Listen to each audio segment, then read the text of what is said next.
ಸ್ನೇಹಿತರೆ ನಮಸ್ಕಾರ. ಬಳ್ಳಾರಿ ಜೈಲಿನಲ್ಲಿ ಈಗ ದರ್ಶನ್ ಪರಿಸ್ಥಿತಿ ಯಾವ ರೀತಿ ಆಗಿದೆ ಅಂತ ಹೇಳಿದ್ರೆ, ಯಾವ ವಿರೋಧಿಗೂ ಕೂಡ ಇಂಥ ಸ್ಥಿತಿ ಬರೋದು ಬೇಡ. ಅಂಥ ಪರಿಸ್ಥಿತಿಯಲ್ಲಿ ದರ್ಶನ್ ಒದ್ದಾಡ್ತಿದ್ದಾರೆ. ಬಹುಶಃ ಪರಪ್ಪನ ಅಗ್ರಹಾರದಲ್ಲಿ ಇದ್ದಿದ್ರೆ ದರ್ಶನ್ಗೆ ಈ ಸ್ಥಿತಿ ಇರ್ತಿರ್ಲಿಲ್ಲ. ಬಟ್ ಬಳ್ಳಾರಿ ಜೈಲಿಗೆ ಶಿಫ್ಟ್ ಆಗಿದ್ದು ದರ್ಶನ್ ಜೀವನ ಕಂಪ್ಲೀಟ್ ಆಗಿ ಹಳಿ ತಪ್ಪಿ ಹೋಗಿದೆ. ಒಂದು ರೀತಿಯಲ್ಲಿ ದರ್ಶನ್ ಇವತ್ತು ಏಕಾಂಗಿ, ಒಂಟಿ. ದರ್ಶನ್ಗೆ ಎಲ್ಲಿವರೆಗೆ ಅಂತ ಹೇಳಿದ್ರೆ, ಸ್ನಾನ ಮಾಡೋಕ್ಕೂ ಕೂಡ ಮನಸ್ಸಿಲ್ಲ, ಬಟ್ಟೆ ಬದಲಾಯಿಸೋಕ್ಕೂ ಕೂಡ ಮನಸ್ಸಿಲ್ಲ. ತಿಂಡಿ ಊಟ ಅನಿವಾರ್ಯ ಆಗಿದೆ. ತಿನ್ಬೇಕಲ್ಲ ಅಂತೇಳಿ ತಿಂತಿರೋದೇ ಹೊರತು ಬೇರೆ ಏನೂ ಕೂಡ ಇಷ್ಟ ಇಲ್ಲ. ಯಾವತ್ತೂ ಕೂಡ ತಲೆ ಬಗ್ಗಿಸದಂಥ ದರ್ಶನ್ ಇವತ್ತು ತಲೆಯನ್ನೇ ಎತ್ತುತ್ತಿಲ್ಲ. ಜೊತೆಗೆ ಮುಖ ಬಾಡಿ ಹೋಗಿದೆ, ಕಣ್ಣು ಒಳಗೆ ಹೋಗಿದೆ, ತಲೆ ಕೂದಲು ಇಲ್ಲದೆ ಮುಖ ನೋಡೋಕ್ಕೆ ಸಾಧ್ಯವಾಗ್ತಿಲ್ಲ, ಮೈ ತೂಕ ಇಳಿತಾ ಇದೆ. ಎಲ್ಲವೂ ಕೂಡ ಅಂದುಕೊಂಡಂತೆ ಆಗಿದ್ರೆ ಬಹುಶಃ ಇದ್ಯಾವುದು ಕೂಡ ದರ್ಶನ್ಗೆ ಇವತ್ತು ಎದುರಾಗ್ತಾನೆ ಇರಲಿಲ್ಲ. ಆದರೆ ಒಂದೇ ಒಂದು ತಪ್ಪು, ದರ್ಶನ್ ಮಾಡಿದಂಥ ಒಂದೇ ಒಂದು ತಪ್ಪು ಇವತ್ತು ದರ್ಶನನ್ನು ಈ ಸ್ಥಿತಿಗೆ ತಲುಪಿದೆ ಮತ್ತು ತಲುಪುವಂತೆ ಮಾಡಿರೋದು ಮಾತ್ರವಲ್ಲ, ದರ್ಶನ್ಗೆ ಇನ್ನಷ್ಟು ದಿನಗಳು ಇದೇ ಪರಿಸ್ಥಿತಿ ಎನ್ನುವಂಥ ಮುನ್ಸೂಚನೆಯನ್ನು ಕೂಡ ಕೊಡ್ತಾ ಇದೆ. ಅಸಲಿಗೆ ಇವತ್ತು ದರ್ಶನ್ ಇರುವಂಥ ಪರಿಸ್ಥಿತಿಯನ್ನು ನೀವು ನೋಡಿದ್ರೆ ನೀವು ಕೂಡ ಒಂದು ಕ್ಷಣ ಮರಗಿದ್ದೀರ, ನೋವಾಗುತ್ತೆ. ಅದರಲ್ಲೂ ಕೂಡ ಪಕ್ಕಾ ದರ್ಶನ್ ಅಭಿಮಾನಿಯಾಗಿದ್ದರೆ ಎಂಥವರ ಹೃದಯವಾದರೂ ಕೂಡ ಕರಗುತ್ತೆ. ಹಾಗಾದರೆ ದರ್ಶನ್ ಇವತ್ತಿನ ಪರಿಸ್ಥಿತಿ ಹೇಗಿದೆ? ದರ್ಶನ್ ಈ ದುಸ್ಥಿತಿಯನ್ನು ಇಲ್ಲಿ ಬಹುಶಃ ಯಾರೂ ಕೂಡ ಕಲ್ಪನೆಯನ್ನು ಮಾಡಿಕೊಂಡಿಲ್ಲ. ಆ ದುಸ್ಥಿತಿಯ ಪಿನ್ ಟು ಪಿನ್ ಮಾಹಿತಿಯನ್ನು ನಿಮಗೆ ಇಡ್ತಾ ಹೋಗ್ತೇನೆ. ಅದಕ್ಕಿಂತ ಮುಂಚೆ ನೀವಿನ್ನೂ ಕೂಡ ನಮ್ಮ ಚಾನಲನ್ನು ಸಬ್ಸ್ಕ್ರೈಬ್ ಮಾಡಿಲ್ಲ ಅಂದರೆ ದಯವಿಟ್ಟು ಕೂಡಲೇ ಸಬ್ಸ್ಕ್ರೈಬ್ ಮಾಡಿ ಸ್ನೇಹಿತರೆ. ರೇಣುಕಾಸ್ವಾಮಿ ಹತ್ಯೆ ಆರೋಪಿಯಾಗಿರುವಂಥ ದರ್ಶನ್ ಸದ್ಯದ ಸ್ಥಿತಿ ಯಾವ ದುಶ್ಮನ್ಗೂ ಕೂಡ ಬೇಡ. ಅಂತಹ ದಯನೀಯ ಪರಿಸ್ಥಿತಿಯಲ್ಲಿ ದರ್ಶನ್ ಇದ್ದಾರೆ. ಒಂದೇ ಒಂದು ತಪ್ಪು ದರ್ಶನನ್ನು ಬಾಣಲೆಯಿಂದ ಬೆಂಕಿಗೆ ಬಿಸಾಡಿದೆ. ಬಳ್ಳಾರಿ ಜೈಲಿನಲ್ಲಿ ದರ್ಶನ್ ಸ್ಥಿತಿ ಕಂಡು DIG ಸಹ ಮರುಗಿದ್ದಾರೆ. ಹೈ ಸೆಕ್ಯೂರಿಟಿ ಸೆಲ್ನಲ್ಲಿ ದರ್ಶನ್ ಪಾಲಿಗೆ ಈಗ ಒಂದು ರೀತಿ ನರಕವಾಗಿ ಬಿಟ್ಟಿದೆ. ಕೊಲೆ ಆರೋಪ ಅಭಿಮಾನಿಗಳ ದಾಸ ಅನುಭವಿಸ್ತಿರುವಂಥ ಈ ದುಸ್ಥಿತಿಯನ್ನು ನೋಡಿದ್ರೆ ಬಹುಶಃ ಎಂಥವರಾದರೂ ಮರಗಲೇಬೇಕು. ಪತ್ನಿಯ ಎದುರು ಕಣ್ಣೀರಿಟ್ಟಂತಹ ದರ್ಶನ್ ಹೇಳಿಕೊಂಡಂಥ ನೋವಿನ ಮಾತುಗಳು, 3 ದಿನದಿಂದ ಮಂಕಾಗಿರುವಂಥ ದರ್ಶನ್ ಸಂಕಟ, ದೇವೇಂದ್ರನಂತೆ ಇರಬಹುದಾಗಿದ್ದಂಥ ದರ್ಶನ್ ಇವತ್ತು ಒಬ್ಬ ಪೆಂಗನಂತೆ ಇರುವಂಥ ಪರಿಸ್ಥಿತಿ, ಜೊತೆಗೆ ಅನಾಥನಂತೆ ದರ್ಶನ್ ಅನುಭವಿಸ್ತಿರುವಂತಹ ನೋವುಗಳು, ಇವೆಲ್ಲದೂ ಕೂಡ ಬಹುಶಃ ಕಲ್ಪನೆಯನ್ನು ಕೂಡ ಮಾಡಿಕೊಳ್ಳೋಕ್ಕೆ ಸಾಧ್ಯವಾಗಿದೆ ಅಂತ ಸಂಗತಿ. ಮೊನ್ನೆ ಶನಿವಾರ ಪತ್ನಿ ವಿಜಯಲಕ್ಷ್ಮಿ ಭೇಟಿಯ ಸಂದರ್ಭದಲ್ಲಿ ಸೆಲ್ನಿಂದ ಹೊರಬಂದಂಥ ದರ್ಶನ್ ಸ್ಥಿತಿ ಅತ್ಯಂತ ದಯನೀಯ. ಯಾರೂ ಕೂಡ ಕಲ್ಪನೆ ಮಾಡ್ಕೊಂಡಿರ್ಲಿಕ್ಕಿಲ್ಲ ದರ್ಶನ್ ಇನ್ನೂ ಕೂಡ ಹೀಗಿದ್ದಾರೆ ಅಂತೇಳಿ. ಅದೇ ಯಾವ ಟಿ ಶರ್ಟ್ನಲ್ಲಿ ಜೈಲಿನ ಒಳಗಡೆ ಹೋಗಿದ್ರು ದರ್ಶನು, ಅದೇ ಟಿ ಶರ್ಟನ್ನು ಹಾಕಿಕೊಂಡು ಪತ್ನಿಯನ್ನು ಭೇಟಿ ಮಾಡೋದಕ್ಕೆ ಬಂದಿದ್ರು. ಇಳಿ ಬಿದ್ದಿದ್ದಂತಹ ಕಣ್ಣು, ಕಳೆಗುದ್ದಿದ್ದಂತಹ ಮುಖ, ತಲೆ ತಗ್ಗಿಸಿ ನಡೆಯೋ ಭಂಗಿ ಎಲ್ಲವೂ ಕೂಡ ಶೋಚನೀಯ. ಸದಾ ವರ್ಣರಂಜಿತವಾಗಿ ಕಾಣ್ತಾ ಇದ್ದಂಥ ದರ್ಶನನ್ನು ಈ ಸ್ಥಿತಿಯಲ್ಲಿ ನೋಡಿದವರೆಲ್ಲರೂ ಕೂಡ ಸಂಕಟ ಪಡ್ತಾ ಇದ್ದಾರೆ. ಸದಾ ಸುತ್ತಲೂ ದೊಡ್ಡದೊಂದು ಪಟಾಲಂ ಇರ್ತಾ ಇತ್ತು. ಆದರೆ ಈಗ ಪೊಲೀಸರ ಸರ್ಪಗಾವಲಿನಲ್ಲಿ ದರ್ಶನ್ ಇದ್ದಾರೆ. ಮುಂಚೆ ಸಣ್ಣದೊಂದು ಹೂಗುಚ್ಛವನ್ನು ಕೂಡ ಹಿಡ್ಕೊಳ್ಳೋಕ್ಕೆ ಒಬ್ಬರು ಜೊತೆಗೆ ಇರ್ತಾ ಇದ್ರು. ಆದರೆ ಇವತ್ತು ಯಾರೂ ಕೂಡ ಇಲ್ಲ. ಇವತ್ತು ಹೇಗಾಗಿದೆ ಸ್ಥಿತಿ ಅಂತ ಹೇಳಿದ್ರೆ, ಪತ್ನಿ ಜೈಲಿಗೆ ತಂದಿದ್ದಂಥ ವಸ್ತುಗಳನ್ನು, ಆ ಬ್ಯಾಗನ್ನು ಖುದ್ದು ದರ್ಶನ್ನೇ ಹೊತ್ತೊಯ್ಯಬೇಕು. ಯಾರೂ ಕೂಡ ಸಹಾಯಕ್ಕೆ ಇಲ್ಲ. ಅಂತಹದೊಂದು ದುಸ್ಥಿತಿ ದರ್ಶನ್ಗೆ. ಇಂತಹ ದುಸ್ಥಿತಿ ಯಾವ ವಿರೋಧಿಗೂ ಕೂಡ ಬರಬಾರ್ದು, ಬರೋದಿಲ್ಲ, ಬಂದರೂ ಕೂಡ ನಾವು ಸಹಿಸೋದಿಲ್ಲ, ಅಷ್ಟು ನೋವಾಗುತ್ತೆ. ಹೀಗಂದ ಮಾತ್ರಕ್ಕೆ ದರ್ಶನ್ ಬಳ್ಳಾರಿ ಜೈಲಿನಲ್ಲಿ ನೋಡಿದಂಥ ಸಿಬ್ಬಂದಿ ಮಾತನಾಡಿಕೊಳ್ತಿದ್ದಾರೆ. ಜಸ್ಟ್ ಒಂದೇ ವಾರದ ಹಿಂದೆ ಪರಪ್ಪನ ಅಗ್ರಹಾರದಲ್ಲಿ ಮಾಡಿದಂಥ ಒಂದೇ ಒಂದು ತಪ್ಪಿಗೆ ದರ್ಶನ್ ಅಕ್ಷರಶಃ ನರಕಕ್ಕೆ ಬಂದು ಬೀಳುವಂತಾಗಿದೆ. ದುರಂಕಾರಕ್ಕೆ ಮಹಾಪತನವೇ ಅಡಿಪಾಯ ಅನ್ನೋದಕ್ಕೆ ಇದು ಸಾಕ್ಷಿಯಾಗಿದೆ. ದರ್ಶನ್ ಈ ಕೇಸ್ನಲ್ಲಿ ಏನು ಎಂತ ಅಂತೇಳ್ಬಿಟ್ಟು ಸಾಬೀತಾಗೋಕ್ಕೆ ಇನ್ನೂ ಕೂಡ ಸಾಕಷ್ಟು ದಿನ ಇದೆ. ಆದರೆ ಅದಕ್ಕಿಂತ ಮುಂಚೆ ವಿಲ್ಸನ್ ಗಾರ್ಡನ್ ನಾಗನ ಸಹವಾಸಕ್ಕೆ ಸಿಲುಕಿ ದೊಡ್ಡ ಡಾನ್ಗಳಂತೆ ಸಿಗರೇಟನ್ನು ಸೇದ್ತಾ ಇದ್ದಿದ್ದು, ದುರಹಂಕಾರದ ಪೋಸನ್ನು ಕೊಟ್ಟಿದ್ದು, ಜೊತೆಗೆ ಮಾಡಬಾರ್ದನ್ನು ಮಾಡಿದ್ದಕ್ಕೆ ಇವತ್ತು ಆಗಬಾರ್ದು ಆಗ್ತಾ ಇದೆ ಅಂತಲೂ ಕೂಡ ಹೇಳ್ಬೋದು. ದರ್ಶನ್ ಈ ದುಸ್ಥಿತಿಗೆ ದರ್ಶನ್ನೇ ಹೊಣೆಗಾರ ಅನ್ನೋದರಲ್ಲಿ ಎರಡನೇ ಮಾತೇ ಇಲ್ಲ. ದರ್ಶನ್ ಒಬ್ಬ ಲ್ಯಾವಿಶ್ ಪ್ರಪಂಚವನ್ನು ಹತ್ತಿರದಿಂದ ಕಂಡಂಥ ಹೀರೋ.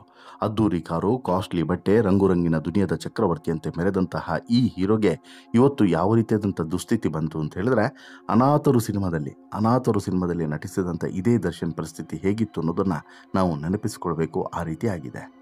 ಇನ್ನು ಬಳ್ಳಾರಿ ಜೈಲಿಗೆ ಶಿಫ್ಟ್ ಆದಂತಹ ದಿನದಿಂದ ದರ್ಶನ್ ಒಂದೇ ಟಿ ಶರ್ಟ್ನಲ್ಲಿ ಇರೋದು ಕ್ಯಾಮ್ರಾ ಕಣ್ಣಿಗೆ ಬಿದ್ದಿದೆ. 3 ದಿನಗಳ ಕಾಲ ಸ್ಟಾರ್ ನಟ ಬಟ್ಟೆ ಕೂಡ ಬದಲಾಯಿಸಿ ಇಲ್ಲ. ಜೊತೆಗೆ ಬಳ್ಳಾರಿ ಸೆಂಟ್ರಲ್ ಜೈಲಿನಲ್ಲಿ ದರ್ಶನ್ ಸ್ನಾನವನ್ನು ಕೂಡ ಮಾಡೋಕ್ಕೆ ಆಗಿಲ್ಲ ಅಂತ ಹೇಳ್ಬಿಟ್ಟು ಈಗ ಗೊತ್ತಾಗ್ತಿದೆ. ಈ ಬಗ್ಗೆ ಮಾತನಾಡಿರುವಂತಹ ಕಾರಾಗೃಹದ DIG ಶಿಶಾ ಅವರು 3 ದಿನಗಳಿಂದ ದರ್ಶನ್ ಸ್ನಾನ ಮಾಡಿಲ್ಲ, ಬೇರೆ ಬಟ್ಟೆಯನ್ನು ಕೂಡ ತೊಡಲಿಲ್ಲ. ಯಾಕೆ ಅನ್ನೋದು ನನಗೂ ಕೂಡ ಗೊತ್ತಿಲ್ಲ. ಇನ್ನು ಹಲವು ಸಮಸ್ಯೆಗಳಿಂದ ಬಳಲ್ತಿರುವಂಥ ದರ್ಶನ್ ಸ್ನಾನಕ್ಕಾಗಿ ಬಿಸಿನೀರನ್ನು ಕೇಳಿದರು ಅನ್ನೋಂಥ ಮಾಹಿತಿ ಇದೆ. ಅದನ್ನು ಮೇಲಾಧಿಕಾರಿಗಳ ಗಮನಕ್ಕೂ ಕೂಡ ತರ್ತೀನಿ ಅಂತ ಹೇಳ್ಬಿಟ್ಟು ಹೇಳಿದರು. ಇನ್ನು 6 ಅಡಿಯ ಕಟ್ಟುಮಸ್ತಾದ ದೇಹದಾಡಿ ಬರುವಂಥ ದರ್ಶನ್ ಬಳ್ಳಾರಿ ಜೈಲಿನಲ್ಲಿ ಎಂಥ ದುಸ್ಥಿತಿಯನ್ನು ಪಡ್ತಿದ್ದಾರೆ ಅನ್ನೋದಕ್ಕೆ ಮತ್ತೊಂದು ಸಾಕ್ಷಿ ಅಂತಲೂ ಕೂಡ ಹೇಳ್ಬೋದು. ದರ್ಶನ್ ಇರಿಸಿರುವಂತಹ ಸುಣ್ಣದ ಸೆಲ್ ನೋಡಿಯೇ ತಲೆ ಚಚ್ಚಿಕೊಂಡಿದ್ರು. 12 ಅಡಿ ಉದ್ದ, 4 ಅಡಿ ಅಗಲ ಇರುವಂಥ ಪುಟ್ಟ ಕಲ್ಲಿನ ಕೋಣೆಯಲ್ಲಿ ದರ್ಶನ್ ವಿಲವಿಲ ಒದ್ದಾಡ್ತಿದ್ದಾರೆ. ಇದಕ್ಕಿಂತಲೂ ಸಂಕಟ ತರಿಸುವ ವಿಚಾರ, ದರ್ಶನ್ ಅಕ್ಕ ಪಕ್ಕದಲ್ಲಿ ಒಬ್ಬ ಇನ್ನು ಇದಕ್ಕಿಂತಲೂ ಕೂಡ ಸಂಕಟ ತರಿಸುವಂಥ ಮತ್ತೊಂದು ವಿಚಾರ ಏನಂತ ಹೇಳಿದ್ರೆ, ದರ್ಶನ್ ಅಕ್ಕಪಕ್ಕ ಒಬ್ಬ ಸಹ ಕೈದಿಯೂ ಕೂಡ ಇಲ್ಲ. ಏಕಾಂಗಿಯಾಗಿ ದರ್ಶನ್ ಸೆಲ್ ನಂಬರ್ 15ರಲ್ಲಿ ಕುಳಿತುಕೊಳ್ಬೇಕಾದಂತಹ ದುಸ್ಥಿತಿ ಬಂದಿದೆ. ಇನ್ನು ಎಲ್ಲಿವರೆಗೆ ಅಂತ ಹೇಳಿದ್ರೆ, ದರ್ಶನ್ ಸ್ಥಿತಿ ಹೇಗಾಗಿದೆ ಅನ್ನೋದಕ್ಕೆ ಪತ್ನಿ ಬಿಕ್ಕಳಿಸ್ತಾ ಹೊರಗೆ ಕಾಲಿಟ್ಟ ದೃಶ್ಯವೇ ಸಾಕ್ಷಿ.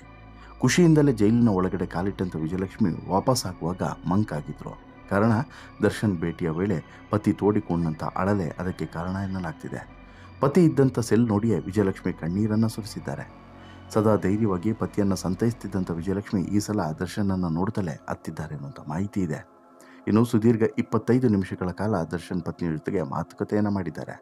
ದರ್ಶನ್ ಪಾಲಿಗೆ ಧೈರ್ಯ ಅಂತ ಹೇಳಿ ಇದ್ದಿದ್ದೇ ಒಂದು, ಅದು ಸ್ನೇಹಿತರ ದಂಡು. ಬಟ್ ಸ್ನೇಹಿತರು ಕೂಡ ಇವತ್ತು ಬರೋಕ್ಕೆ ಸಾಧ್ಯವಾಗದಂತಹ ಘಟನೆ ನಡೆದಿದೆ. ಖುಷಿಯಾಗಿದ್ದಾಗ ಸದಾ ಜೊತೆಯಲ್ಲೇ ಇರ್ತಿದ್ದಂಥ ಮಿತ್ರಕೂಟ ಇದೀಗ ಸನಿಹಕ್ಕೂ ಕೂಡ ಬರೋಕ್ಕೆ ಆಗ್ತಾ ಇಲ್ಲ. ಪರಪ್ಪನ ಅಗ್ರಹಾರದಲ್ಲಿ ಜೈಲಿನಲ್ಲಿದ್ದಾಗ ಕೆಲವು ಸ್ನೇಹಿತರು ಬಂದು ಭೇಟಿಯನ್ನು ಮಾಡಿದರು.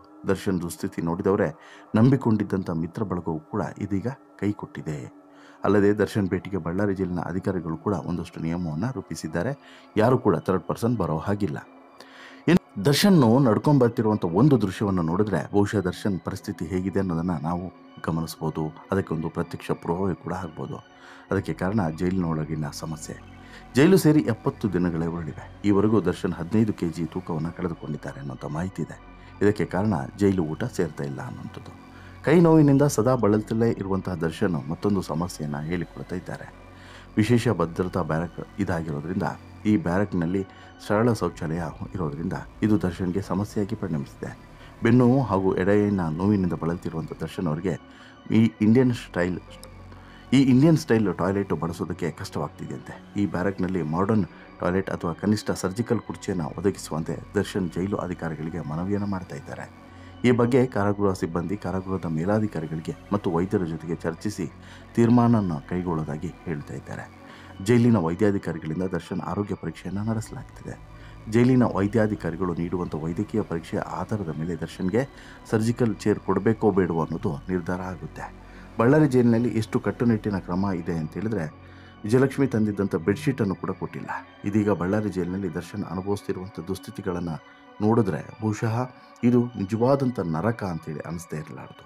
ಇದಕ್ಕಿಂತಲೂ ಘೋರ ಅನಿಸೋದು ದರ್ಶನ್ಗೆ ಗೆಳತಿ ಕೊಟ್ಟ ಮರೆಯಲಾಗದಂಥ ಗಿಫ್ಟ್ ಅನ್ನೋದನ್ನು ನಾನು ಈಗಾಗಲೇ ಹೇಳಿದ್ದೀನಿ. ಒಟ್ಟಿನಲ್ಲಿ ದರ್ಶನ್ ಯಾವ್ಯಾವ ಕಡೆಯಿಂದ ಗುಮ್ಮಿಸ್ಕೊಳ್ಬೋದೋ ಎಲ್ಲ ಕಡೆಯಿಂದನೂ ಕೂಡ ಗುಮ್ಮಿಸ್ಕೊಳ್ತಾ ಇದ್ದಾರೆ.